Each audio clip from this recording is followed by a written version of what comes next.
เอาค่ะไม่สมครับเมื่อในเขาได้มาลัดในบัน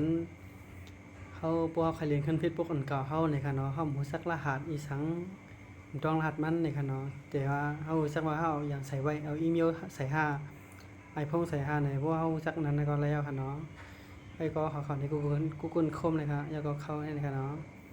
ผู้ยาวก็ให้ก็หันมันนี่ก็ดีเข้าหาเพชรพวกในค่ะเนาะเข้าทางเพชรพวกในค่ะผู้ยาวให้ก็เขาดีกันเลยค่ะเนาะตั้งใจสอนนะคะในขณะเข้าสู่ระบบบัญชีอื่นเนี่ยนะเราค้นหาบัญชีของคุณนี่ก็เลยครับอันนี้ครับแล้วก็เลยค่ะเนาะผู้ยาวให้คามาใส่ซีฟิตโป๊กค่ะเนาะซีฟิตโป๊กอันเก่าเท่านั้นครับอันเท่าใครเรียนขึ้นกันเนาะใช้ชื่อเขาได้ใส่ชื่อว่าหนุ่มเคอนี่ครับนี่ครับขึ้นมากค่ะหนุ่มเคออันในข้าวหมูจักรหัสผ่านข้างในเนาะยาวก็ข้าวใครเรียนขึ้นกันเนาะให้คำมันเรียกว่าลืมรหัสผ่านใช่หรือไม่เนี่ยนะเรียกดีได้เนาะไอ้ก็หันครับนี่ขาดีในค่ะเนาะลืมรหัสผ่านนะครับแล้วก็เข้าคาเอาไม้พงใส่5ในเมื่อดีใจเฮ็ดกันเนาะสั่งซื้อเฮาต้องไม้พงนี่ก็ใส่ไม้พงกันเลยมันเด้อค่ะเนาะ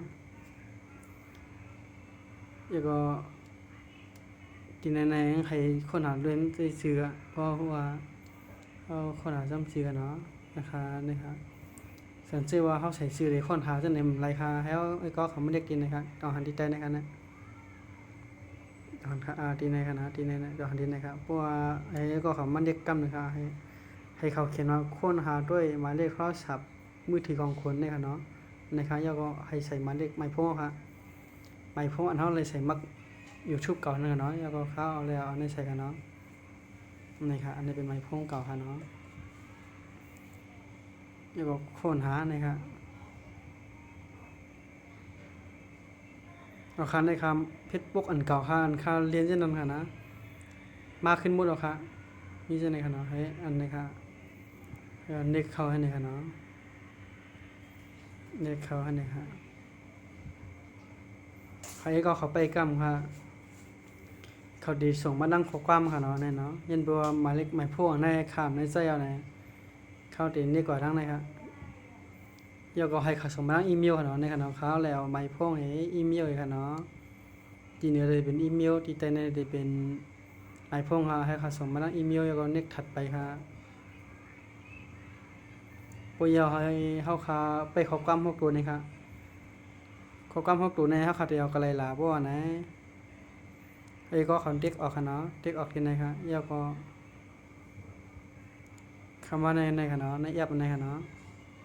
ค่ะที่เขาก็แล้วก็เขาได้ส่งข้อความมาทางในค่ะเนาะในค่ะเนาะ400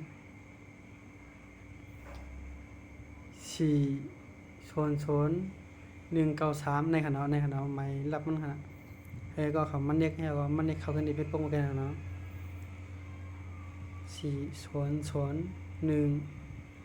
193อันไหนค่ะเนาะด้วยค่ะดังนี้เหมือนกัน400 193แล้วก็มันเรียกถัดไปค่ะแล้วก็เขาช่างรหัสผ่านใบในค่ะเนาะให้เขาใส่รหัสผ่านใบค่ะเนาะใส่รหัสผ่านใบตีนเขาต้องอะไรค่ะเนาะแล้วก็เขาได้รับไปได้ก็นะครับได้ใส่รหัสผ่านค่ะเนาะ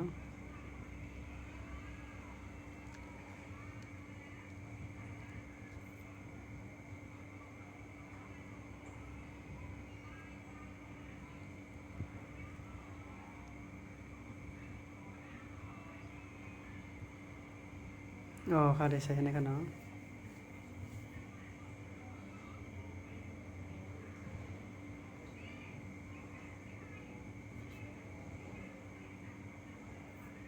ตรวจสอบบัญชีอุปกรณ์ของคนแล้วก็อัปเดตนะครับยังคงอยู่ในระบบหรือไม่ในค่ะเนาะเอาค่าใส่ค่าในค่ะเนาะค่ะพวกมันจะเนี่ยไม่เอาค่ะเพจพวกอันเก่านั่นค่ะมากขึ้นแล้วค่ะเนาะ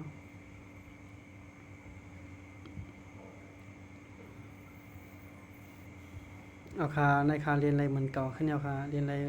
เอาค่ะเนาะเพจพวกเก่าค่ะเนาะเรียนอะไรจังไหนเอาค่ะยก็ให้เอาก็เขาต้องไว้หมายรหัสผ่านอันเขาเฮ็ดมันไกลค่ะเนาะรหัสผ่านเฮาอันเขาให้ต้องไว้ค่ะเนาะแล้วก็บ่ใครเรียนขึ้นนี่ก็เรียนได้เอาค่ะ สังเจอว่าใครเรียนขึ้นเพชรพวกอันเก่าในก็ลอกไล่เฮ็ดมันมีชื่อหนังในก้อยหนังเอาค่ะอย่าลืมกดติดตามกดหายใจบันเซกัมค่ะ